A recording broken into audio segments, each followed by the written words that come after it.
They thought they could break him by hurting his daughter, but when a father who once walked away from the darkness decides to fight back with truth instead of bullets, the whole world watches. Don't miss what happens next. Subscribe now for more stories where justice finds its way, no matter how impossible the odds. When the morning sun broke over the dusty Arizona horizon, a sense of calm hung over the small town of Red Mesa, a place where the wind carried stories of old rivalries and unspoken codes. Among the roar of bikes and the distant hum of desert silence, one man stood apart, Dean Riker, a quiet mechanic and former member of the once feared motorcycle brotherhood known as the Iron Serpents. Years ago, he had walked away from that life for one reason, his daughter, Emily. She was the light that turned his world from chaos to purpose. She'd grown into a bright 21-year-old journalism student, fascinated by justice, always asking why people chose wrong when they could do right. She was fearless, curious, and, like her father, stubborn when she sensed something unjust. When Emily began investigating a local shipping company rumored to be trafficking weapons under the guise of legitimate trade, she didn't know how deep she was digging. It started with photos, unmarked trucks moving through the desert at midnight, guarded by men who looked too professional for simple logistics. Her instinct told her it was more than smuggling, it was organized crime wearing a corporate mask. And she was right. The group called themselves the Vargo Syndicate, a cartel disguised as a global shipping firm that had bought silence from law enforcement and local leaders alike. Emily's curiosity became dangerous when she captured footage of a weapons transfer and, naively, sent it to an anonymous source she thought was a whistleblower. Instead, it was one of them. The next day, her car was found abandoned near an old gas station at the edge of town. When Dean received the call, his world froze. The father who had once fixed engines now faced the most broken thing imaginable, an empty silence where his daughter's voice used to be. The sheriff's department said they'd investigate, but Dean had lived long enough to hear the tone of men already defeated by corruption. He went to the gas station himself, scanning every inch. He found Emily's camera buried under dirt near a set of tire marks, unmarked, wide, military-grade tires. He wiped the dust from the lens and pressed play. The footage was blurry but enough. A convoy of black SUVs and a yellow cargo truck, men in tactical uniforms, and the faint audio of Emily saying, "Dad, if something happens, it's Vargo." That one word ignited something dormant inside him. For years he'd buried his past, sworn off the life that made him dangerous. But as he stood in the desert wind, he knew peace had left him. He went home, pulled open a locked trunk beneath the floorboards, and there it was, the black leather cut with the Iron Serpent's emblem, faded but still potent. It wasn't about vengeance, it was about justice, about keeping his promise to protect his daughter. That night, he rode his old Harley into the dark, following whispers and broken trails that led to the underbelly of Arizona's desert highways. The Iron Serpents had long disbanded, but some still rode, and they owed Dean favors that time couldn't erase.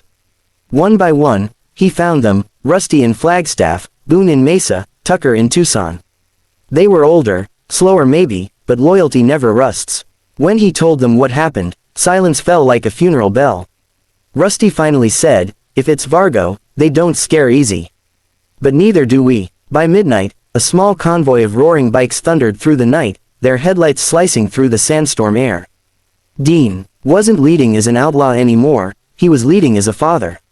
They traced Vargo's name to a warehouse outside Phoenix, registered under a shell company.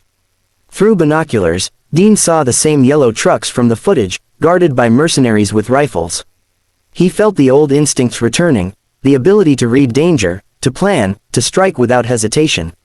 But this wasn't the time for blind action. He needed evidence, enough to bring them down legally, to expose what they'd done. So the Serpents watched, night after night, mapping every guard rotation, every shipment schedule. Then one night, a familiar figure appeared, Emily. She was alive, escorted by two men, looking terrified but unbroken. She was being used, forced to unlock her laptop, her files. Her investigation had come too close to revealing the syndicate's entire operation. Dean's hand tightened on the binoculars, his jaw locked, his heart splitting between relief and rage. He whispered to Boone, "We're getting her back." The plan took shape, a distraction, infiltration, extraction. Old skills met new purpose. They moved in at dawn, a ghost operation under the rising sun. Dean slipped inside through a side door while Rusty caused a diversion by igniting fuel drums near the back gate. As gunfire erupted, Dean found Emily in a small office, handcuffed but conscious. "Dad," she whispered in disbelief. He knelt beside her, cutting the restraints. "It's okay, kiddo, we're going home." But as they turned to leave, the warehouse alarm blared. Vargo himself appeared, flanked by his men, calm and confident. "Mr. Riker," he said with a cold smile. "You could have just stayed a quiet mechanic." Dean shielded Emily as Vargo aimed his pistol. "You took the wrong girl," Dean replied. Before Vargo could react, Tucker crashed a forklift through the side wall, scattering men. The bikers grabbed Emily and fled through the smoke. Shots rang out, sirens echoed, and the chaos swallowed everything. When they finally reached the open desert, Emily clung to her father, tears cutting through the dust on her face. She had been hurt, scared, but alive, and that was enough for now. But as they drove away, Emily whispered, "Dad, they'll never stop. They own the cops, the courts, they'll just come again." Dean looked ahead into the burning horizon and said quietly, "Then we make sure they can't."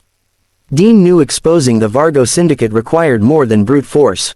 He and the remaining serpents moved to an abandoned airstrip deep in the desert, an old hideout from their outlaw days. Emily, shaken but resolute, began compiling every scrap of data she'd collected before her capture. Her journalism instincts hadn't faded, she became the strategist while her father became the shield. Together they planned a new kind of war, not of bullets, but of truth and exposure. Through hacked files and contacts still loyal to Dean, they discovered that Vargo's entire empire was built on laundering arms through U.S. shipping routes disguised as humanitarian supplies.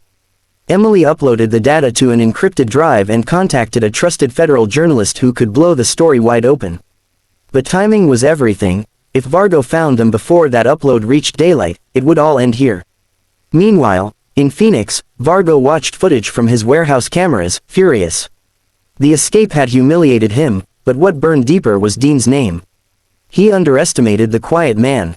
His lieutenant suggested hiring a private militia to hunt them down, and by nightfall, a convoy of black SUVs was cutting through the desert roads toward Red Mesa.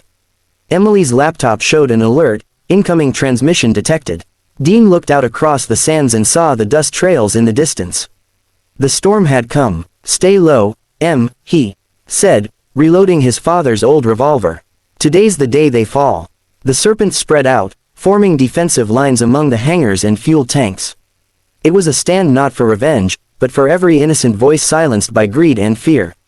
When the syndicate's convoy arrived, their engines rumbled like thunder over the dunes.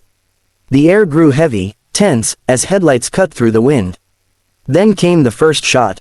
Chaos erupted, explosions, fire, the desert alive with sound and fury. Emily crouched behind a crate, live streaming every moment through a secret link to her journalist contact.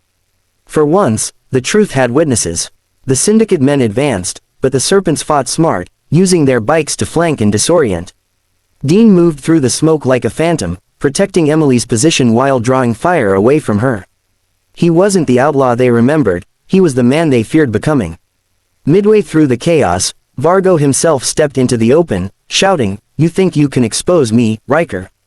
You're nothing but ghosts." Dean turned, his face illuminated by the burning trucks behind him. "Ghosts don't die," he said, "they haunt."